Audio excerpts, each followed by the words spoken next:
Assalamualaikum warahmatullahi wabarakatuh. Welcome back to my channel Loni Saputra. Teman-teman semua, di video kali ini kita akan belajar bagaimana cara mencuci pakaian secara syar'i. Akan tetapi sebelumnya saya ingatkan untuk teman-teman menekan tombol subscribe terlebih dahulu dan juga mengaktifkan lonceng notifikasinya, karena kedepannya saya akan membuat konten-konten yang jauh lebih menarik dan bermanfaat bagi kalian semua. Oke?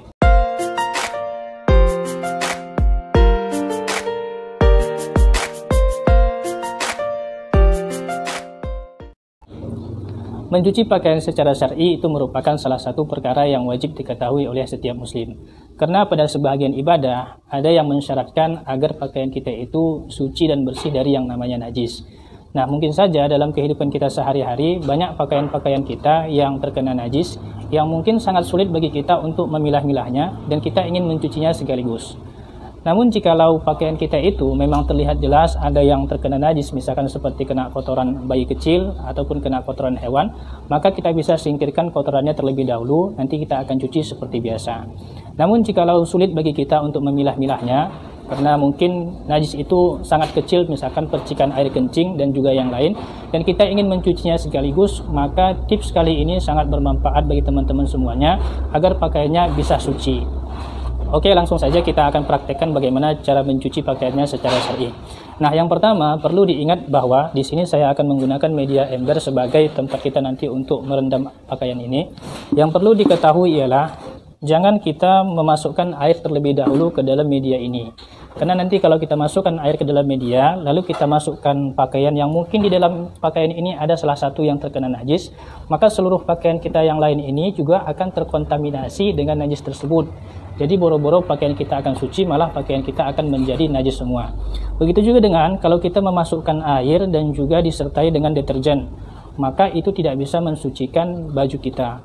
Karena salah satu yang mensucikan pakaian itu ialah air yang suci dan mensucikan. Sedangkan air yang sudah tercampur dengan deterjen itu tidak bisa mensucikan pakaian kita. Lantas bagaimana cara yang benar mencuci pakaian yang terkena najis ini? Yakni pastikan pertama media yang kita gunakan itu kosong daripada air.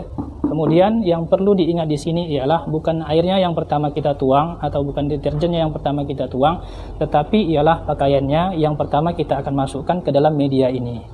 Nah, setelah kita masukkan pakaiannya ke dalam media ini, baru kita akan guyur dengan air yang suci dan mensucikan seperti ini. Nah, nanti kita akan pastikan terlebih dahulu media yang kita gunakan ini telah diisi dengan air ya secara penuh. Tidak harus sampai meluber, tapi cukup memenuhi ataupun menenggelamkan pakaian yang ada di dalam media tersebut. Nah, ini pakaiannya sudah tenggelam ya. Jadi airnya itu tidak harus meluber ya teman-teman, cukup airnya itu bisa menenggelamkan seluruh pakaian kita yang ada di dalam ember ini. Lalu selanjutnya kita akan kucek-kucek dulu, kita akan kucek-kucek. Ingat jangan dimasukkan deterjen terlebih dahulu. Nah, setelah kita kucek-kucek, kita akan buang airnya. Kita akan buang airnya. Nah, setelah yang tersisa itu bajunya, maka status pakaian ini sudah dikategorikan menjadi suci. Lalu teman-teman bisa memasukkan air kembali, lalu memasukkan deterjennya, dan bisa melanjutkannya mencuci seperti biasa. Nah, simpel bukan? Begitu juga nanti ketika kita mencuci dengan menggunakan mesin cuci. Perlu diketahui banyak terkadang ibu-ibu yang mungkin mohon maaf yang kurang pengetahuannya bagaimana cara mensucikan pakaian secara syar'i. Terkadang sebahagian ibu-ibu itu mencuci pakaian, dia tuangkan air terlebih dahulu ke dalam media mesin cuci, lalu dia berikan deterjen, lalu dia masukkan pakaian yang mungkin dia yakini memang di salah satu pakaian itu ada yang terkena najis. Maka itu tidak bisa mensucikan najis yang ada di pakaian tersebut dan bisa menyebabkan malah pakaian yang lain juga ikut terkena najis. Atau sebaliknya, kadang-kadang ibu-ibu juga menuangkan deterjen terlebih dahulu ke dalam media mesin cucinya, lalu dia guyur dengan air, lalu dia masukkan pakaiannya. Itu juga cara yang salah. Lantas cara yang benar seperti tadi, kita contohkan misalkan ketika ember ini kita contohkan sebagai media mesin cuci, maka hal yang pertama kita gunakan ialah kita masukkan pakaian kita semuanya ke dalam mesin cuci ini, lalu kita guyur dengan air, tidak harus sampai meluber mesin cucinya. Setelah kira-kira menenggelamkan seluruh pakaian yang ada di dalam, kita akan putar mesin cucinya beberapa saat saja, lalu kita buang seluruh air yang ada di dalam. Kita buang sampai mengering. Nah, setelah mengering, maka maksudnya setelah mesin cuci itu setelah habis airnya keluar, maka status pakaian yang ada di dalam itu sudah dikategorikan menjadi suci. Nah, selanjutnya para ibu-ibu atau teman-teman semuanya bisa langsung memasukkan air kembali dan juga menuang deterjen sekaligus. Lalu bisa dilanjutkan mencucinya seperti biasa.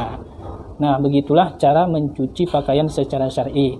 Memang kelihatannya perkara yang sepele, namun itu nanti bisa berpengaruh kepada kualitas ibadah kita. Contohnya ibadah sholat itu ialah diwajibkan ataupun disyaratkan bagi kita agar pakaian itu suci daripada najis.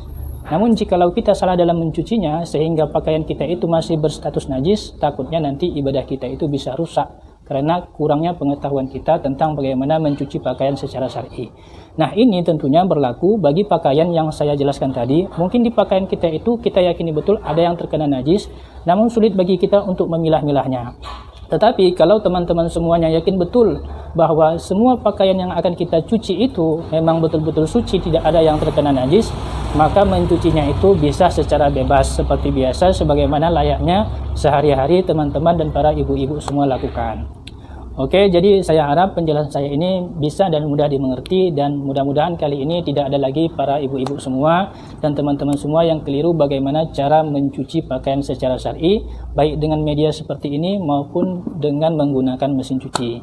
Sekali lagi saya ingatkan agar kemudian ilmu ini bermanfaat bagi kita semua dan juga bagi orang lain, jangan lupa di-share, di-like, dan ditekan tombol subscribe-nya agar teman-teman semua tidak ketinggalan konten-konten yang lebih bermanfaat dari saya nantinya. Oke, saya ucapkan terima kasih. Sampai jumpa. Assalamualaikum warahmatullahi wabarakatuh.